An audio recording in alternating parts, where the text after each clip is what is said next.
A. Birinci sualda bize deyir ki, x bölünsün 3 bərabərdir, y bölünsün 4 bərabərdir, z bölünsün 5. Bu ne deməkdir uşaqlar? X nədir burada? 3k. Y nədir burada? 4k. Z nədir burada? 5k. Düzdür? Və daha sonra bizə deyir ki, 2x minus y üstə gəl z bərabərdir 21. Düzdür?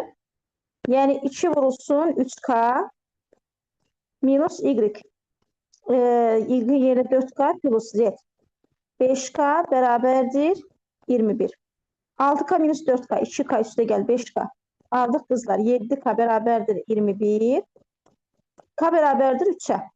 K'nın 3 olduğunu tapdıq. K 3'dürsə bu ifadə 3 vur 3 9'dur. Bu ifadə 4 vur 3 12'dir. Bu ifadə 5 vur 3 15'dir. Deyir bizə y-i tapın. Y-i tapın deyəndə deməli nə edirik biz burada? C variantını götürürük.